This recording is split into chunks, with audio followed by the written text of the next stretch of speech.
Hola, ¿qué tal? Bienvenidos. Estamos nuevamente en estas conversaciones con los candidatos al Congreso, esta sección que hemos llamado ¿Quién quiere ser congresista? Y hoy el invitado es un viejo conocido del Congreso, un hombre que ha estado por muchos años o por varios años en el Congreso de la República, actual senador del Pacto Histórico. Y me alegra saludar mucho a Wilson Arias, candidato al Senado nuevamente por el Pacto. Doctor Wilson, senador, bienvenido. ¿Cómo van las cosas? Bien, muchas gracias, Ricardo. Le agradezco mucho esta invitación. No he estado mucho en medios y en redes por estos días, he estado muy en la calle, tengo la garganta y la rodilla afectada, valga decir, pero me gusta mucho estar contigo. Te sigo y me parece muy bueno tu esfuerzo periodístico.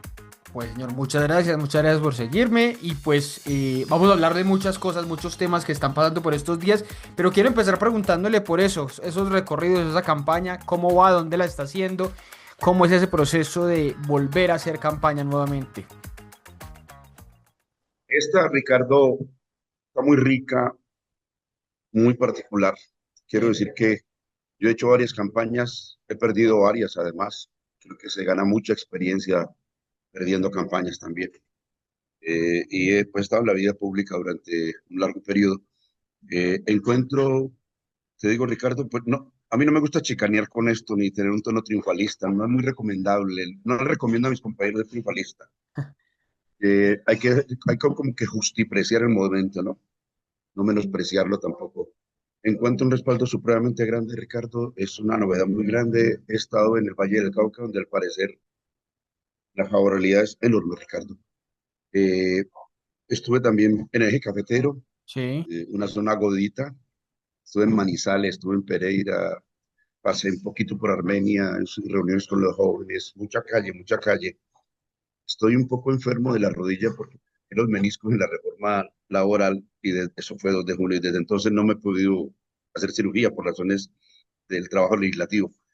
De modo que cojeando he terminado caminando marchas que no debía haber caminado porque Mm. convocamos a un volanteo, Pérez, y llega tantas personas que termina en marcha, Ricardo. Esto es muy nuevo, a mí nunca me ha pasado.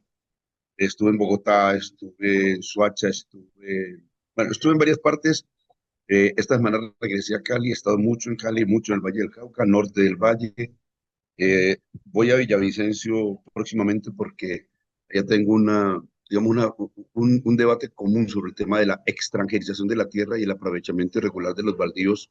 He Mm. visto un poco de congresistas y de clase política metidos con predios baldíos en los llanos orientales, en todo el país realmente, y un conflicto indígena muy importante con la comunidad menonita, pero que no solo con ella, realmente es con grandes corporaciones, entre ellos los menonitas, de modo que voy para Villavicencio y ya me olvido, Ricardo, porque, como decía algún colega, me estoy volviendo con una especie de maleta. A mí me ponen en un sitio y me llevan y me traen, no, no puedo dar cuenta de toda la agenda que tendré las próximas semanas. ¿Y por qué cree que es ese ambiente tan favorable que está percibiendo? ¿Qué cree que es diferente a sus campañas anteriores? Yo siento que hay una politización muy importante de la ciudadanía y de los Ujú. sectores populares. Coexiste el clientelismo, ¿no? En Claro. el Valle del Cauca, del clan de Dilian Francisca Toro, están dedicados a hacer una campaña muy costosa de vallas. Vieras el eje cafetero y el Valle del Cauca lleno de vallas, por ejemplo, el partido de la U, Cambio Radical, pero todos estos sectores. Eh, digamos que hay épocas, decía algún teórico por allá político, de que la política como que se toca con el tacto, ¿no? En mi opinión, eso fue el estallido social, tocaba con el tacto. Hoy me parece que corresponde con que eh, para la gente las reformas ya no son solamente una noticia, sino que empiezan a ser parte como de su biografía familiar y personal. Esto es muy importante. ¿Cómo me afecta a mí? No es la noticia, no es la noticia, hubo una reforma laboral, hubo una reforma universitaria. Cuando la política se vuelve biografía personal, el asunto es a otro precio. De Sí. nuevo, Ricardo, abuso de la figura. Esto fue el estallido social. Un bello teórico, historiador, Edward Palmer Thompson, hablaba de la economía moral de la multitud.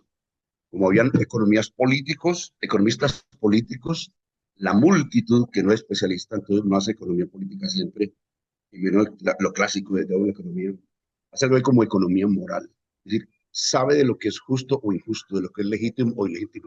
Por eso se daban además los motines del PAN antes de la Revolución Francesa y después de la Revolución Francesa.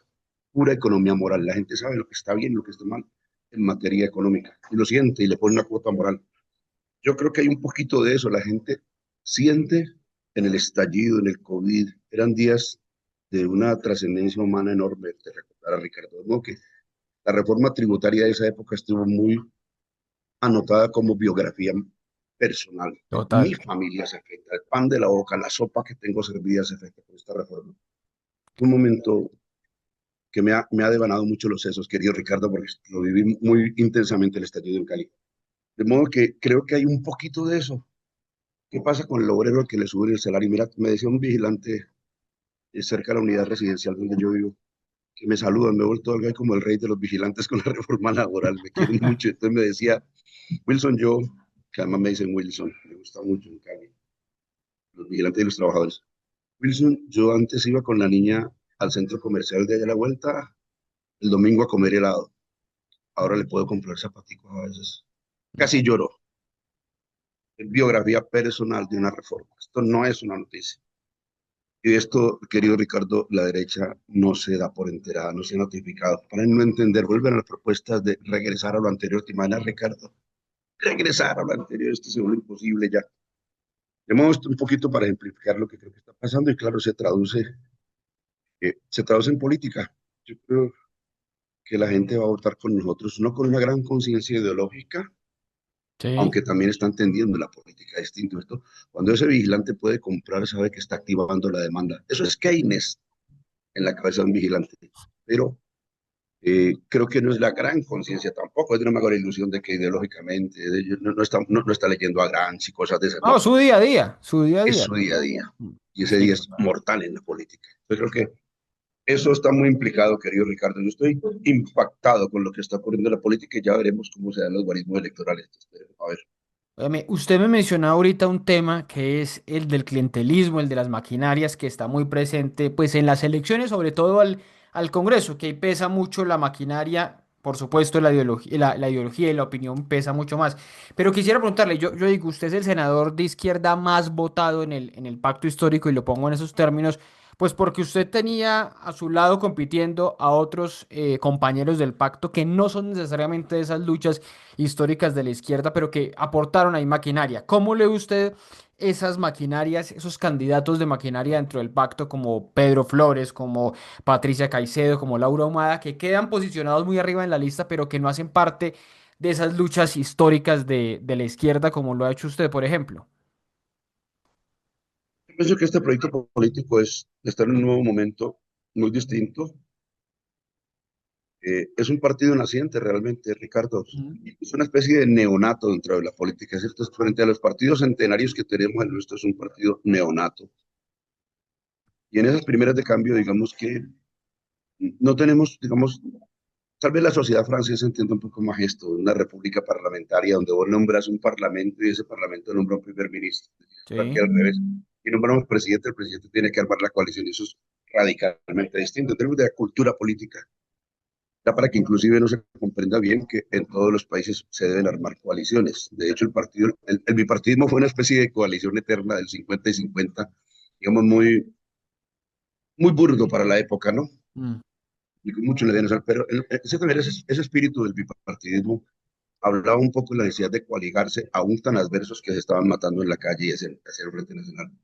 Yo que aquí es un poquito más complicado y pienso que a todas esas, dentro de nuestra cultura política, no está muy claro aquello de partido frente coalición, y menos para la izquierda.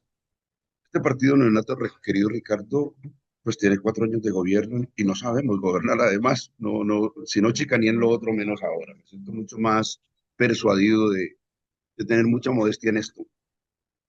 Y creo que se va a ir, las formaciones políticas creo que también crecen, maduran, se alimentan.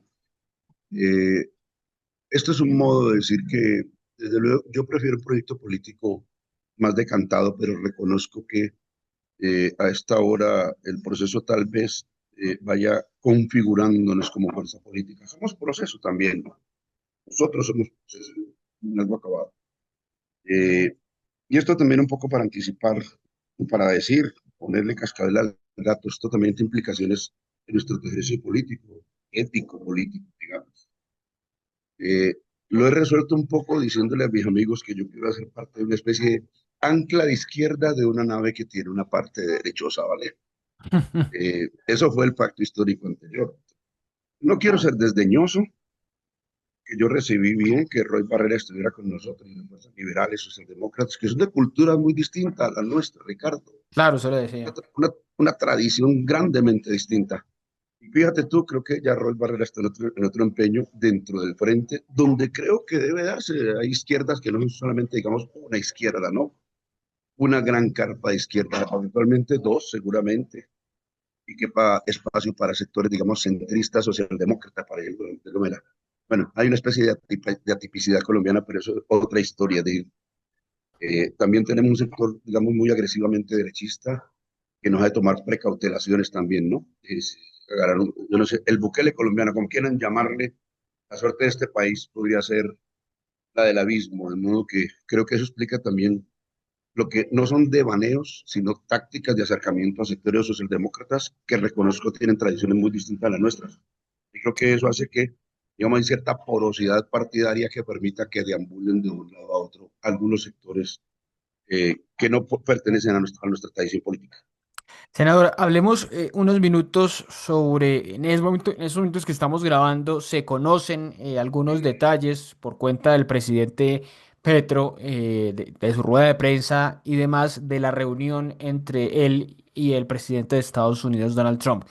¿Qué lectura hace usted de ese encuentro, de esa reunión entre los presidentes Trump y Petro que hasta hace un mes y de ahí para atrás pues tenían tensiones muy grandes y ahora aparecen, como se dice siempre en estos términos de la política, los nuevos mejores amigos?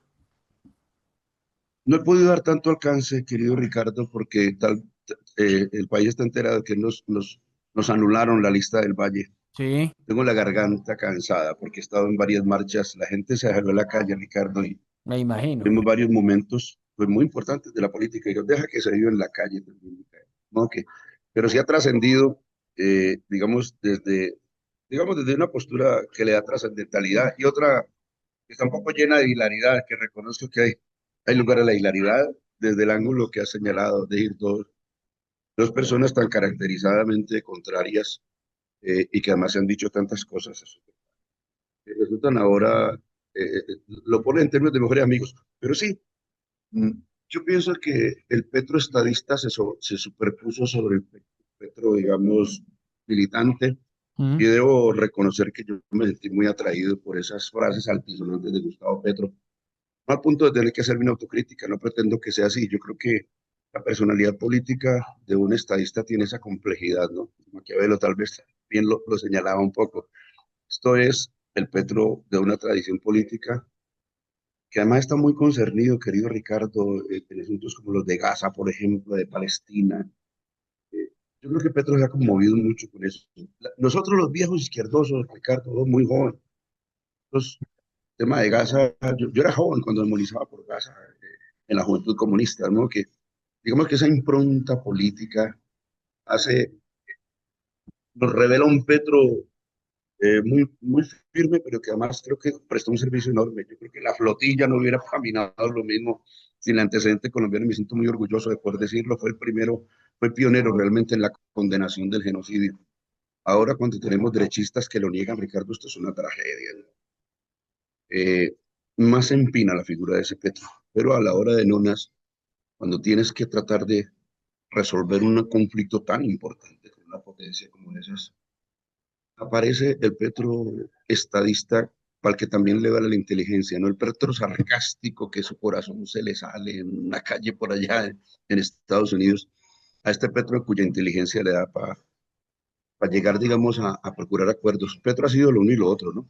Pero Búsqueda ¿qué de dice acuerdos esos, también. esos que afirman, y lo están diciendo muchos sectores de derecha? No, es que miren cómo está de arrodillado, de sumiso, que le tocó agachar la cabeza. ¿Qué le responde usted a esos que dicen eso fue a hacer Petro en su reunión con Estados Unidos, con Trump? Yo no lo creo y creo que hay un poco de infantilismo y en cierta medida de revanchismo. Es que yo creo que la derecha quería que se agarraran a coñazos, para decirlo en costeño. Vaya Petro, agárrese a coñazos. Y por eso pongo la figura del estadista. Y creo que no, fíjate, tenemos que buscar la trascendencia de lo que se conversó a fondo, ¿no, Ricardo? Es decir, hay mucho todavía por, digamos, desenmarañar. Yo por lo menos no he podido notificarme de todo lo que puede haber trascendido. Eh, Creo que, digamos que impera, para decirlo de otra manera, digamos, la cuota de Cancillería, ¿no? La Sí. diplomacia, la Cancillería. Creo que tengo la impresión de que García Peña jugó un papel muy importante y se esforzó bastante bueno, nuestra representación diplomática en general por lograr un momento distinto. ¿No? Que el saldo es positivo para el país y yo creo que Petro tiene la estatura suficiente y su inteligencia como para, digamos, no hacer algo deleznable, ¿no? En momentos tan importantes y al propio tiempo, digamos, a usar de nuevo un proceso, justipreciar el momento, de modo que lo encuentro muy asertivo y me siento muy complacido de su desempeño. Digamos que el chiste no me lo río, ¿no? Me lo gozo el chiste. El del Tengo la, arrodillamiento. ese y todos los demás, ese es apenas uno. No Sí. exhibiste.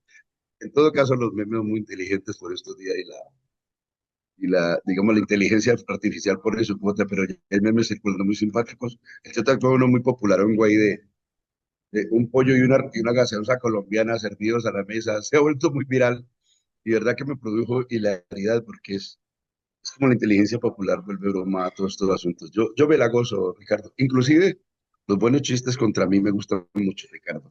Que Bueno, tenemos que eso tener está esa bien. capacidad de burlar, de gozar a nosotros mismos la burla. Eso está bien, reírse de uno mismo está muy bien. Óigame, senador, hablemos estos minutos, ya que pasamos, chuleamos este tema de la coyuntura, de lo que está pasando con el Consejo Nacional Electoral y el Pacto Histórico. ¿Qué es lo que está ocurriendo? ¿Por qué se le está atravesando el CNE primero a la eventual candidatura de Iván Cepeda en ese Frente por la Vida? Y ahora que estamos conociendo que varias listas a la Cámara les están anulando la inscripción. Muchos dicen es válido porque hay unas consideraciones hay de coaliciones, la Colombia Humana, el pacto histórico, dependiendo de cada uno de los partidos, dejaron de ser minoritarios, digamos, víctimas de su propio éxito y ahora no pueden ir como coalición. Esa es la justificación jurídica. ¿Es válida esa justificación jurídica para anular listas a la Cámara, como en el caso del Valle del Cauca? Hay dos preguntas, una qué está pasando y la otra si es válido. Sí. Empiezo por la validez y termino con lo que está pasando. Yo creo que no es válido. Yo creo que nosotros tenemos una personalidad jurídica muy nueva, Ricardo. Mm, Mm, y trato de simplificar para que entienda, aunque podría complicarse un poco, pero esa personería es tan nueva que no se puede predicar que cargue con las consecuencias electorales de lo que fue una coalición. El efecto de la coalición se hizo con base en una normativa que todavía no ha cambiado y para esas calendas tuvimos que demostrar que no reunimos más del 13%, pero a posteriori ya no somos coalición, ahora somos un partido político. Y esa personería, yo creo, mi tesis y la encuentro lógica también. Eh, a esta no se le puede atribuir cosa distinta que una primera aparición en un certamen electoral que todavía no se ha consumado. mm, Aunque no puedo compartir ese criterio. Pero habrá que dar el alegato jurídico, ¿cierto? Seguramente esperemos ir a una segunda instancia y si es necesario ir a la Corte Interamericana y si es necesario hacer una especie de acciones cautelares. Yo no descarto que hagamos una tutelatón donde los millones de colombianos que queremos participar lo hagamos. Lo mismo que he dicho en relación con la campaña presidencial. Tenemos dos candidatos que se batieron en una consulta con la explícita orientación, y lo sabíamos todos los electores, de ir a sí. otra consulta, Ricardo. Absolutamente, aquí no hay margen de duda. Corcho y Cepeda se van a la lista electoral con el destino inequívoco, publicitado suficientemente, de ir a una consulta posterior y con los sectores socialdemócratas. Está dicho con todas sus letras. ¿Qué margen de duda hay al respecto? Para hacer condenación de ahora. Dicen que no puede ser dos consultas, eso es falso, de todas formas, no hay norma que lo prohíba. Mm, Sí se pueden hacer varias consultas, tantas cuantas sean estables a hacer en el marco de la democracia. Y lo que debe imperar, Ricardo, es el soberano derecho a la determinación, a la participación política de una fuerza política que verá cómo resuelve ese asunto. Son de, sobre eso no hay lugar. a la intromisión, a la intrusión del Consejo Nacional Electoral. Entonces, ¿qué es lo que está pasando? Entonces, yo sostengo que esto es una gran paradoja y una tragedia. Resulta que el señor Hernán Prada, muy influyente y realmente cuota directiva del Consejo Nacional Electoral, como Lurdi también, que nos avergonzaba en esas responsabilidades, es un hombre subyúdice por fraudes, Sí, ni más ni menos. en el proceso de Álvaro Uribe, sí, el proceso judicial, Claro. sí. Y ese hombre, de actuar presuntamente fraudulento y altamente cuestionado, la sociedad se interroga mucho acerca de su destino, termina incidiendo en el Consejo Nacional Electoral sin ser magistrados, porque aclaremos que el Consejo Electoral no está compuesto por magistrados, no Sí, es una magistratura, los mal llamados, sí, mal llamados son magistrados. consejeros, mal llamados magistrados, Mm. son consejeros de un Consejo Nacional Electoral que en mi opinión tiene mucho menos estamento que, por ejemplo, el Consejo de Estado, que también son consejeros, pero su tradición jurídica, digamos, tiene que ser jurisconsultos para acceder a ese cargo, el Consejo de Estado. Sí.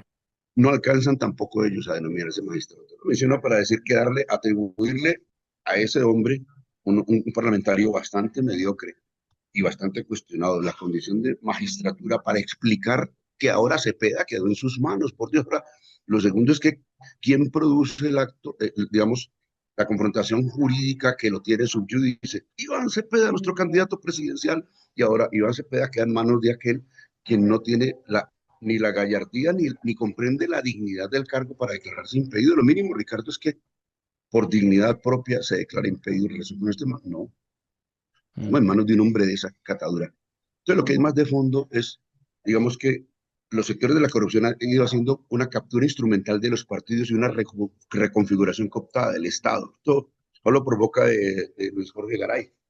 Lo que está pasando es eso, Ricardo. Lo que está pasando es que esas cortes, bueno, participan del bloqueo institucional contra Petro, pero también de las mañas contra el pacto histórico, porque lo que hay de fondo, Ricardo, es el temor de que el pacto histórico se alce. Y creo que detrás de esto está Dilian Francisca Toro y sectores del centro.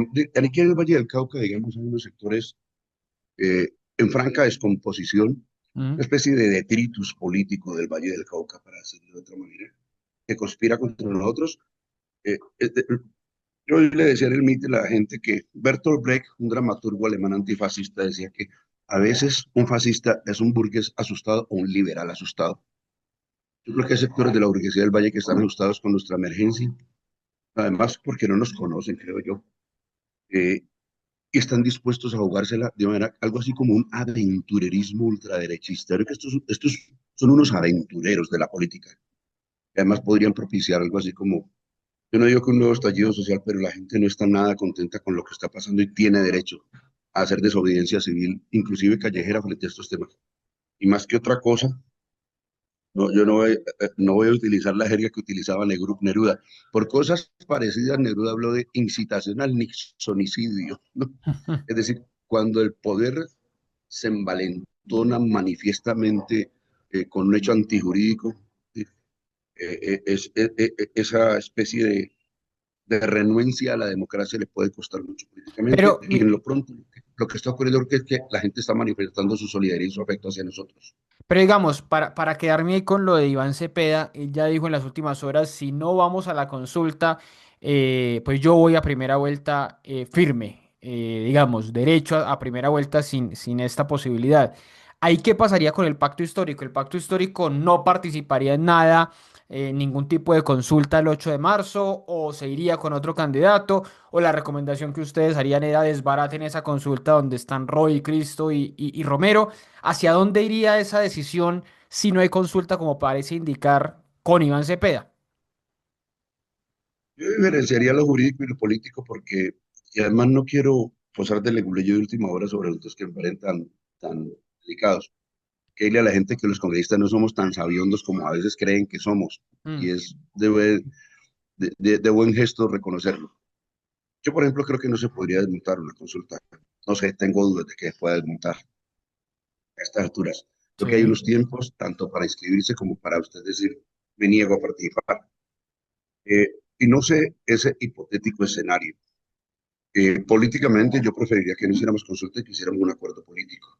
Me parece que es lo más dable, porque dividir las fuerzas hacia la primera vuelta, perdón, me parece que no es inteligente, no es una táctica adecuada. Por eso reconozco mi incomodidad con la manifestación que hacía Roy Barrera, que además le resulta a él pues como, yo no digo que buen negocio, pero sí favorable. Entonces, fue como, si no va Cepeda, vamos a la consulta y después charlamos con Cepeda.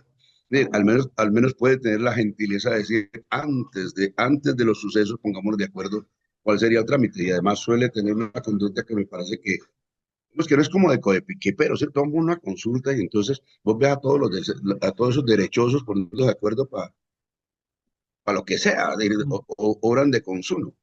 Entonces, a Roy nadie lo ha autorizado para ser el vocero de esa consulta y para que haga semejante afirmación. Yo preferiría un acuerdo político, no sé, el expediente de una encuesta seguramente. Pero en todo caso estamos en el terreno, digamos, de las preferencias de Wilson Arias, que quiero reconocer, no necesariamente son las de todo el pacto histórico. Y desde luego el pacto va es con Iván Cepeda.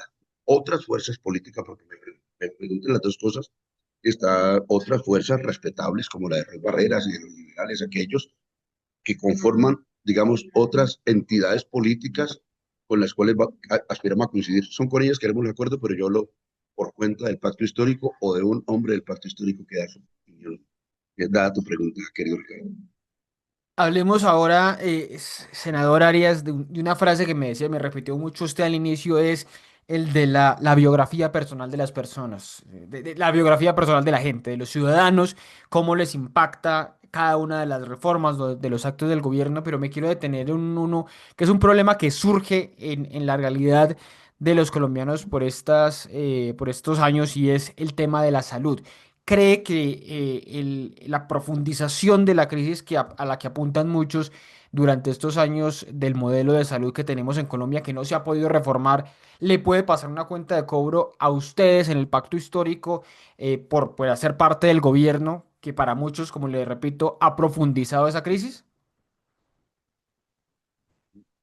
Yo reconozco que el tema es, digamos, es denso y tiene varias aristas y pienso que es en relación con aquellos temas en los cuales se ha vuelto una especie de matrices comunicacionales en disputa muy grandes, porque además la complejidad jurídica, económica y legislativa da en que no siempre la gente identifique lo que está pasando.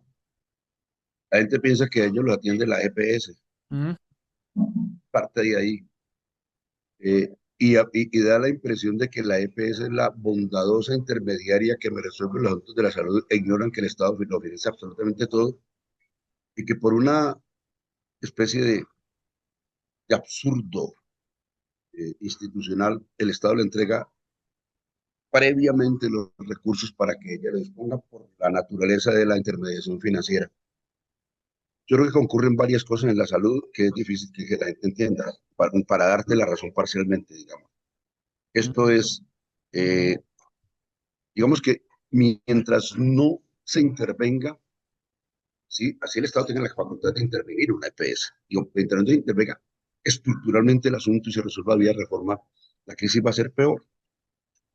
Carolina Corche la persiguieron como no te imaginas porque dijo, se está haciendo explícita cada vez más la crisis que comporta el sistema de salud. Pues Sí. absolutamente cierto. Y se hace cada vez mucho más explícita. Y lo volvieron un rebuquete para dañar a Carolina y la dañaron mucho a Carolina por esos días. Salió airosa después, creo. Eso es cierto. Cada vez se profundizará más la crisis y se medirá en vidas. Pero creo, Ricardo, y me atrevo a decirte algo porque es un llamado que hago a los organismos de la Fiscalía. Yo creo, Ricardo, que hay una actitud criminal frente a ese tema de exponer inclusive la vida y la salud pública en función de un cálculo y es hacerle daño al gobierno.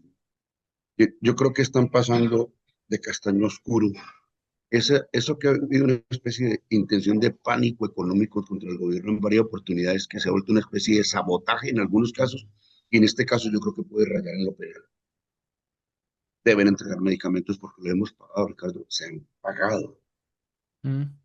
Y el derecho a la salud es tan fundamental que no puede haber artificio alguno mediante el cual ninguna institución de salud puede negar la prestación de ese servicio. De modo que estamos en un callejón difícil, Ricardo. Y para resumir, aunque podría demostrarte todo esto que he dicho, yo, ¿por qué no se discute más, Ricardo, que en estos momentos las CPS nos han cobrado por procedimientos médicos en personas fallecidas, Ricardo. Ricardo, centenares de miles de millones de pesos. Y mis compañeros de la comisión no hablan, ¿sabe por qué, Ricardo? Es mi opinión. Porque es de mal gusto hablar con la boca llena, Ricardo. De que se ha cooptado acciones institucionales para prestarle servicio a ese estado de cosas. Claro, yo soy consciente de la gravedad de lo que estoy diciendo. Estoy repitiendo lo que dije en los debates parlamentarios Sí. y siguen callados mis compañeros. Aquí hay criminales de bata blanca, gente del mundo de la ciencia, inclusive prestando para esto. Esto es sumamente grave. Las farmacéuticas cargan con un fardo internacional, Ricardo, de mala administración y de comportamientos criminales y sinuosos en el mundo. Esto parece pues que fuera como pensamiento, ¿cómo le llaman? Que yo estuviera pues como en Matrix, la película que ella. La Eso se ve mucho conspiración, en sí. Matrix. No, esto no es pensamiento conspirativo, esto ha ocurrido en el mundo. Está documentado inclusive, un día hablamos más de eso, no tenemos tiempo hoy. El deliberado propósito de comprar organizaciones de pacientes para secundar la obra de las farmacéuticas. Yo creo que esto está pasando en Colombia y creo que también, ojalá se investigara, porque creo que hay actos delictivos detrás de todo ese tipo de relacionamientos, ¿no? Que Pero tengo una impresión muy dura de esto. volviendo a lo particular, ¿usted no cree que hay personas de carne y hueso a las que les están negando Sí, los sí, medicamentos, que nos los atribuyen, sí, que tratamientos nos y atribuyen demás? a nosotros, sí, Y sí, y no es el gobierno, no son esas EPS ya intervenidas, por ejemplo, lo hablábamos ahorita, el gobierno ha intervenido casi a la mitad de los usuarios de las EPS. pero es que la intervención no es el instrumento idóneo para resolver esto, Ricardo. La intervención que hace, poner sobre la mesa los hechos de corrupción ya consumados, eso no es una solución, Ricardo. Eh, Usted puede mostrar que se robaron billonadas, Ricardo. Hubo Mm. ocultamiento de millones de facturas, Ricardo, 5 millones de facturas, ¿vos te imaginas? Eso es gravísimo. Pero con la Y vos venir intervención no se no ayuda se, a... no, no se va a resolver porque esto, por ejemplo, esto tiene que ver con reservas técnicas no reservadas, valgo pues el terminacho allí. Sí. Si vos no reservaste las reservas técnicas, eso deja de reserva técnica, Ricardo. Entonces, ¿qué pasa? Que cuando se presentan los hechos, ya en materia ya de la hora de la nona de atender al paciente, no tienes cómo atenderlo porque la reserva técnica se sumó y se perdieron billonadas en esto. Ricardo, usted acaba de ser reconocido por la Contraloría General de la Nación. Sí. De modo Pero que, le ¿de qué nos decía, sirve el reconocimiento tardío de la Contraloría, que además me parece bastante tardío a veces, pero ¿de qué nos sirve el reconocimiento tardío? Inclusive, ¿de qué nos serviría que la Fiscalía terminara de llevar a la cárcel a todos esos hombres ahora? no, pues ya No, no han atendido a millones o a miles de personas. No, pero le es lo que decía, pasa. Por eso la decimos, si no se hace intervención, la reforma, si no se hace no, es que la intervención no es ninguna reforma. no, claro, lo estructural se lo entiendo, que es su planteamiento, pero la intervención que ha hecho el gobierno no es en busca de solucionar eso que está mal, limpiar esas EPS que estaban administrando mal los Seguramente, recursos y empezar a ejecutar la entrega de medicamentos, la entrega o la sabe, operación, la ejecución de tratamientos médicos, por ejemplo. sabe que no quiero ser temerario, pero yo creo que ahí tenemos una cosa muy compleja, también un poco en el sentido que tú dices. Yo creo que ha habido inoperancia, seguramente. Sí, Mm, y ha habido, pienso, esto es digno volver a leer a Max Weber, algo así como una especie de burocracia casi inexpugnable que sigue apostándole a intereses non santos, aún bajo nuestro gobierno, algunos de carrera, inclusive, digo, de carrera administrativa, y otros, digamos, cargos técnicos, y otros, creo yo, a veces, compañeros nuestros como Olmedo, para que quede claro claro. también. Me gusta mucho que Iván Cepeda. Me gusta escuchar a Iván sobre el tema. Yo le creo a Iván, le tengo grandísimo aprecio y creo que es, digamos, que un filósofo muy atento de los asuntos de la ética. Creo que hay una especie de eco ahí de Carlos Gaviria cuando dice, más o menos, reconozcamos la vergüenza que nos produce también eso, ¿no? Que Sí, quede que claro, para que esos quede hechos establecido. de Porque corrupción en el no es solamente gobierno. el reconocimiento de que ocurrieron, sino cuál es su conducta frente al tema. Y claro, lo primero es que sientan vergüenza en una sociedad que está acostumbrada a una especie de anomia eh, ética y espiritual frente al tema. Entonces, pero bueno, aparte de dolerse de eso, yo creo que también hemos tenido la mala suerte ya no del pacto, sino del gobierno y de aliados. Yo, por ejemplo, Ricardo, yo estoy denunciando cosas gravísimas en Infomac y había compañeros de mi agrupación política que pensaban que era equivocado que yo lo denunciara bajo mi. Sí. Decía, el mejor control del daño es que nosotros presentemos las pruebas. Ricardo, ¿vos crees que podía ser el debate en la comisión séptima? ¿Sabes por qué no lo he podido hacer? Porque toca a un partido de la U y a Dilian Francisca Toro en relación con este tema. Y no hemos podido librarnos de los factores de poder y de corrupción que en el FOBAC nos dejó instalada Dilian Francisca Toro. Este debate alguien puede pensar que es contra Petro, inclusive. Esto es terrible lo que está pasando y tiene que ver desde luego con omisiones gubernamentales. Mm. Habrá que explicarse también socialmente de dónde proceden esas omisiones. Y por ejemplo, también he hecho unos debates muy fuertes sobre el tema del Canal 1 desde nuestro gobierno, querido Ricardo. Mm. Se llamó Mauricio Liscano. Ah, sí, cuando está en comunicaciones, sí. Una férula enorme. Se tuvo que ir por mis denuncias, aunque nadie lo quiso confesar, y tardíamente mi presidente dijo, sí, la hizo muy mal. Pero cuando yo empecé el debate, nadie me entendía, Ricardo. Creo que tiene que ver con las cosas que tú estás diciendo también, para que, Sí. digamos, para darle a esto el margen que corresponde.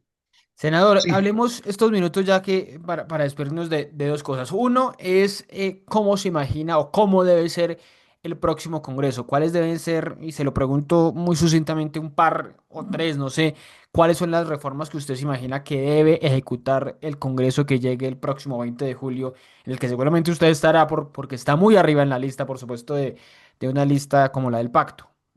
una de ellas, por ejemplo, es reforma a la salud, pero yo llamaría la atención también sobre otras cosas. Otra de ellas, que todo el mundo coincide en que tiene que ser fundamental, es que modifica el sistema general de participación. Eso va a tener una implicación enorme en la vida pública nacional. Para Esto es tratar de descentralizar. regresar para descentralizar Mm. y descentralizar en un mar de corrupción. Claro. Lo necesito. Ahora, aquí entramos en esas cuestiones que la filosofía política tanto se ha ocupado, es decir, nos negamos a descentralizar en función de que tenemos unas regiones cooptadas por planes de Dilian Francisca Toro, para decirlo, por ejemplo. Bueno, el pueblo verá si se sigue equivocando, querido Ricardo. Uno no puede negociar, uno no puede negar el proceso democrático en función de que hay un pueblo que vota por los adversos nuestros. Yo hubiera querido que nunca eligieran a Turbay, ni a Uribe, ni a Díaz, pero eso no me autoriza para negar la democracia. De que un poquito, eso tiene mucho de largo y de ancho y hay muchas interrogaciones acerca de esa descentralización, pero digo, es algo que hay que entrar a legislar. Y de todas aquellas, fíjate, por ejemplo, el Consejo Nacional Electoral que procede de esta manera puede hacerlo, inclusive, digamos, renegando de valores institucionales y democráticos muy grandes. Yo pienso que el Consejo Electoral no puede seguir administrando el asunto electoral de este país que también tienen digamos, un sector muy importante en la columna vertebral. Yo le agregaría lo anterior para resumir, porque sé que habrían varias cosas que nos tientan. Sí. Yo estoy muy preocupado por la reconfiguración cooptada del Estado, del que habla Luis Jorge Garay, de cómo los corruptos logran el nivel de corrupción sistémica que hay en Colombia. Y creo que tiene mucho que ver, para resumir, con la captura instrumental de los partidos que se produce a partir de la financiación el partido más importante de Colombia, el partido de los contratistas. El Claro, claro, partido claro. más importante y más Una, corruptor, el de los contratistas. una mega reforma política, entonces. Yo creo que nosotros deberíamos apuntarle a ese tema. Y eso tiene que ver con la financiación estatal de los partidos y de las elecciones. Porque claro, el sector privado está feliz financiando privadamente. Sarmiento Ángulo lo financia todo, menos a nosotros. Es más, financia medio mundo, menos a nosotros, desde luego. ¿Por qué? Lo hace por altruismo, que sus grandes, sus mayúsculas, monstruosas ganancias dedica una fracción de ellos relativamente pequeña a comprar congresistas individualmente al letal, ¿no? Y a granel, comprar partidos. 11.000 millones de pesos le dio antes de la elección de 2022. A ver, no sé cuánto está dando. Queralti. Hay comisiones, querido Ricardo, que casi son orgánicas a sectores económicos. Queralti financió a 5 partidos de mi comisión, Ricardo.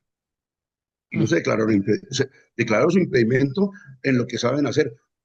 Ricardo, tú me exoneras del impedimento a mí, yo te exonero a ti, y después juntos obramos en beneficio de Keralty. Está Claro, pidiendo a porque plena ustedes luz tienen del... que votar los impedimentos, ustedes mismos. Claro, Entonces, entonces la mayoría de ellos se autorizan a sí mismos. mm, Y fuera de eso me investigaron a mí que denuncié el asunto, resulté investigado en el Consejo Nacional Electoral, en el Consejo de Estado.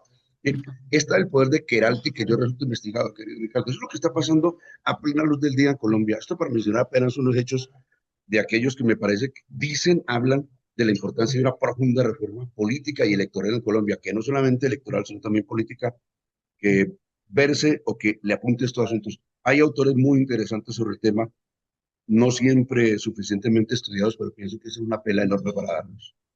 Bueno, entonces tres, salud, participaciones, que es la ley de competencias que viene, y una mega reforma política que plantea usted, senador. Y para irnos despidiendo, siempre les pregunto a ustedes por cinco proyectos que tengo aquí anotados sobre cómo los ha votado o cómo los votaría en el Congreso. El primero, ¿cómo votaría uno que reviva la prima de servicios para los congresistas? ¿A favor o en contra?